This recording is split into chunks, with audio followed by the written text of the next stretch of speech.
Qirg'izistonda Xitoylar ochgan oltin konlarga norozi bo'lgan xalq qoniga hujum qildi. Voqeada nurg'un kishi yaralandi. Qirg'izistonning Narin shahri Sultan Sari kon rayonida 500 dan ortiq kishining yig'ilib qonga qarshi namoyish o'tkazganligi, keyin bu namoyishning kontroldan chiqib to'qinishga aylanganligi bildirildi. Qirg'izlar shirkatga hujum qilib kirib, nurg'un Xitoy ishchilarini yaralandirgan va bir qism avtomobillarni qo'lga tushirgan. Qirg'iziston bosh ministri Abdulaziz Gaziyevning bu haqda tekshirish elib berishini boshlaganligi ilgari surildi. U bu voqeaning bir siyosiy masalaga aylanib ketishdan saqlanish haqida ogohlantirdi. Amerika va Xitoy orasida 1 yildan ortiq davomlashgan savdo urushining 12-qitimliq muzokarasi oxirlashdi. Lekin konkret bir kelishim hosil qilinmagan ikki davlatning eng muhim kun tartiblaridan biri Xitoyning Xitoyda yasalgan 2025 plani va oz uchraydigan metallar masalasi bo'lmoqda. O'tgan yili 3-oyda Amerika prezidenti Donald Trump Amerikaning Xitoy bilan bo'lgan savdodagi qizil raqamini sabab qilib turib, bu urushning pilchisiga o't yoqdi.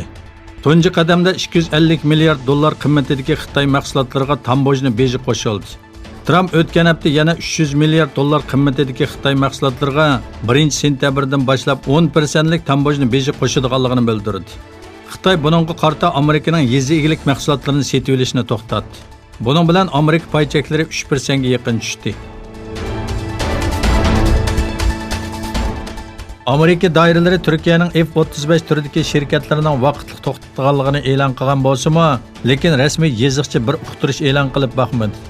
Turkiya doiralari Amerikaning barliq bayonotlarining axborot yo'li orqali berilganligi ta'kidlandi va Turkiya qarshi tarafdan davlat ahvoliga mos keladigan yeziqchi uchur almashtirish asosida bir pozitsiya tutishni umid qiladi dedi.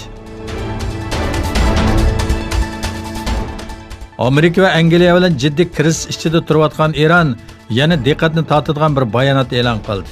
İran prezidenti Hasan Rouhani İran bilan tinch o'tish barliq tinchlikning asosi, İran bilan urush qilishmi barliq urushlarning asosi dedi. İran prezidenti Hasan Rouhani Amerika embargo tizimligiga kirgizgan İran tashqi ishlar ministri Muhammad Javdad Zarif va ministerlik xodimlari bilan tashqi ishlar ministrligi binosida bir yerga keldi. U bu yerda qilgan so'zida Amerikaning İranning diniy rahbari Ali Hamini va tashqi ishlar ministri Javdad Zarifga qarshi embargolar orqali muzokara masalasida samimiy emasligini o'tirg'i qo'yganligini bildirdi. Shimoliy Koreya yaqinqi 13 kun ichida 4 dona boshqarilgan bomba sinab qilgandan keyin Oqsaroy bu haqda bir bayonot e'lon qildi. Trumpning bexatarlik maslahatchisi Bolton Fox kanalida bu haqda to'xtaldi. Bolton Trump va Kim Jong-un Shimoliy Koreyaning uzun musofirlik boshqarilgan bomba siniqi ib bo'lmaydiganligi haqida kelishdi dedi va Amerikaning vaziyatni yaqindan kuzatib kelayotganligini bildirdi.